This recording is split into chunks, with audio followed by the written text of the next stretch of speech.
இயேசு கிறிஸ்துவின் இனிதான நாமத்தினாலே உங்களை ஒவ்வொருவரையும் நான் வாழ்த்தி வரவேற்கிறேன். காட்ஸ் கிரேஸ் ஊழியத்தின் மூலம் உங்களை சந்திப்பதில் மிகவும் மகிழ்ச்சி அடைகிறேன்.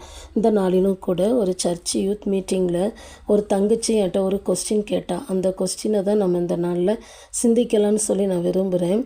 என்ன அப்படின்னா, அந்த தங்கச்சி சொன்னால், அக்கா இன்னைக்கு ஸ்தோத்திர ஜெபம் பண்ணுறாங்க, ஆனால் அதே சொன்ன வார்த்தையை தான் எல்லோரும் என்ன செய்கிறாங்க, இந்த ரெக்கார்டு மாதிரி சொல்லிக்கிட்டே இருக்கிறாங்க. அதனால் என்ன யூஸு? எங்களுக்கு இன்றைக்கி ஜெபத்தை எப்படி ஜெபிக்கணும், ஜெபத்தை குறித்து எங்களுக்கு என்ன செய்யுங்க சொல்லித்தாங்க அப்படின்னு சொல்லி கேட்டான். உடனே நான் அவள் சொன்ன உடனே யோசித்தேன். அந்த ஸ்தோத்திர ஜெபம் நம்ம சொன்ன வேடை தான் சொல்கிறோம். கிருபை உள்ளவரே, இரக்கம் உள்ளவரே, எபினேசரே, இம்மானுவேலரே அப்படின்னு சொல்லி எங்களை நடத்தினீரே, பாதுகாத்தீரே அப்படின்னு சொல்லி நம்ம ஜெபிக்கிறோம், உண்மைதான். ஆனால் அந்த வார்த்தைகளை உணர்ந்து ஜெபிக்கணும்னு அந்த தங்கச்சிட்ட சொன்னேன். நம்ம அந்த ஆண்டவரே என்னை பாதுகாத்து வருகிறீர் அப்படின்னு சொல்லும்போது, நம்முடைய வாழ்க்கையில் எத்தனையோ சூழ்நிலையில் ஆண்டவர் பாதுகாத்து வந்திருக்கிறாரு. ஆண்டவர் எத்தனையோ ஆபத்துகளுக்கு, தீமைகளுக்கு விலைக்கு காத்திருக்கார். நம்ம கடந்து வந்த பாதை நமக்கு தெரியும். அதை நினைத்து ஆண்டவரை ஸ்தோத்திரம் செலுத்தி என்ன செய்யணும், மகிமைப்படுத்தணும். என்னுடைய வாழ்க்கையில் கூட ஒரு முறை நான் அந்த யூத் ஃபார் கிரைஸ்ட் ஊழியத்தில் உடங்குடியில் ஒரு ஸ்கூலில் மத்தியானம் முடிச்சுட்டு நான் வரும்போது, மெஞ்ஞானபுரத்தில் இருந்து அந்த பஜார் கடந்து அந்த பேரிகார்டு தாண்டி வரும்போது அதுக்கப்புறம் என்ன நடந்துச்சுன்னே எனக்கு தெரியாது. நேராக பார்த்தீங்கன்னா கிட்டத்தட்ட 9 கிலோமீட்டருக்கு மேலே எழுவரமுக்கி அப்படிங்கிற ஒரு கிராமம் உண்டு. கரெக்டாக அந்த ஃபஸ்ட் ஸ்டாப்பில் வந்த உடனே அங்கே என்ன செய்கிறேன், கண்ணை திறந்து பார்த்தேன். நல்லா ஆழ்ந்த தூக்கத்திலிருந்து முழித்தா எப்படி கண்ணை திறப்போம், அந்த மாதிரி திறந்து நான் பார்த்து நல்லா தூங்கிட்டோமோ அப்படின்னு சொல்லி யோசித்து அப்படியே வண்டியை நிறுத்திட்டு தண்ணி குடித்தேன். ஆனால் நான் இப்படி சில நேரம் மத்தியானம் வரும்போது தூக்கம் வந்தால் கூட அப்படியே சேக்காகும், ஆனால் தண்ணி குடிச்சிட்டேன்னா சரியாயிடும். ஆனால் இது என்ன நடந்துச்சுன்னு கம்ப்ளீட்டாக ஒன்றுமே எனக்கு தெரியாது.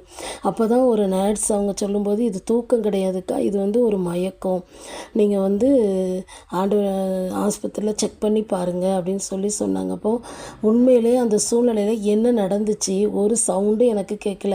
எதிர்த்தாப்பில் என்ன வண்டி, எவ்வளோ வண்டி வந்திருக்கும், எவ்வளோ டேர்னிங் அப்படிலாம் நினச்சி அந்த இடத்துல வண்டியை நிறுத்திட்டு ஆண்டவரை ஸ்தோத்திரம் பண்ணேன். உண்மையிலே ஆண்டவர் தான் அந்த இடத்துல என்ன பாதுகாத்து நடத்தினார். அப்போ அதை உணர்ந்து நம்ம ஆண்டவர் என்ன செய்ய முடியும், கண்ணீரோடு துதிக்க முடியும். அப்படி ஒவ்வொரு காரியத்திலையும் நம்ம உணர்ந்து ஆண்டவர் என்ன செய்யணும், ஸ்தோத்திரம் பண்ணணும். அது மட்டும் இல்லை, ஆண்டவரை துதித்து மகிமைப்படுத்தலாம். ஆண்டவருடைய நாமங்கள் சொல்லப்பட்டிருக்கிறது, அவர் செய்த அற்புதங்கள், அதிசயங்கள், எவ்வளோ மகத்துவமான காரியங்கள் வேதத்தில் எழுதப்பட்டிருக்குது. அதெல்லாம் சொல்லி சொல்லி சொல்லி சொல்லி ஆண்டவரை துதித்து மகிமைப்படுத்த முடியும்.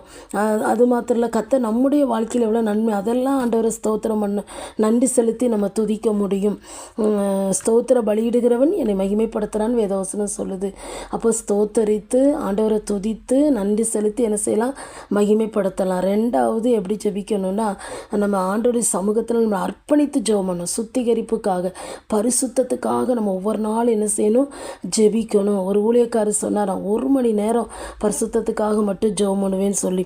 அப்போது நம்ம காலையில் ஒரு ட்ரெஸ்ஸு நல்லா நீட்டாக அயன் பண்ணி போடுறோம், ஈவினிங் நம்ம வரும்போது அது என்ன செஞ்சிடும், வேர்வைப்பட்டு தூசிப்பட்டு அது என்ன செஞ்சிடும், அழுக்காக தான் இருக்கும். அடுத்த நேரம் யூஸ் பண்ண முடியாது. அதே மாதிரி தான் நம்முடைய ஆவிக்குரிய வாழ்க்கையில் நம்ம ஆராய்ந்து பார்க்கணும். ஆண்டவரே, நம்முடைய ரத்தத்தினால என்னை கழுவுங்க, சுத்திகரிங்க, பரிசுத்தப்படுத்துங்க. இல்லை எல்லா ஜெபிக்க உட்காந்துருக்கும்போது, ஆண்டவரே நாங்கள் ஜெபிக்க இருக்கிறோம், எங்களை பரிசுத்தப்படுத்துங்க, ஆயத்தப்படுத்துங்கன்னு சொல்லி அதுக்காக என்ன செய்யலாம், நம்ம பாவரிக்க ஜெபம் கண்டிப்பாக முக்கியம். மூணாவது, ஆண்டவரே நம்முடைய கிருபையினாலும் வல்லமையினாலும் நம்முடைய அபிஷேகத்தினாலும் எங்களை நிரப்புங்க, ஒரு மனதின் ஆவி எங்களுக்கு தாங்க, எங்களை பலப்படுத்துங்கப்பா அப்படின்னு சொல்லி அதற்காக நம்ம என்ன செய்யணும், தேவனுடைய வல்லமைக்காக நம்ம ஜெபிக்கணும். அதுக்கு பிறகு தான் நம்ம எதற்காக ஜெபிக்கிறோங்கிற காரியத்துக்காக நம்ம என்ன செய்யணும், ஜெபிக்கிறவங்களாக இருக்கணும். அதுலேயும் நம்ம மற்றவங்களுக்காகலாம் ஜெபம் பண்ணிட்டு கடைசியில் நமக்காக ஜெபிக்கலாம். இல்லை நமக்காக தான் நீங்கள் அன்றைக்கி ஜெபிக்க உட்காந்திங்கன்னா உங்களுக்காக என்ன செய்யலாம், ஜெபிக்கலாம். நீங்கள் யோவான் எழுதின சுவிசேஷம் 17ஆம் அதிகாரம்னா ஜீசஸ் ப்ரேயரை பற்றி சொல்லியிருக்கு. அதில் இயேசு எப்படிலாம் ஜெபித்தார்னு நீங்கள் அதை வாசித்தீங்கன்னா என்ன செய்யும், அதில் தெளிவாக நீங்கள் அறிந்து கொள்ள முடியும்.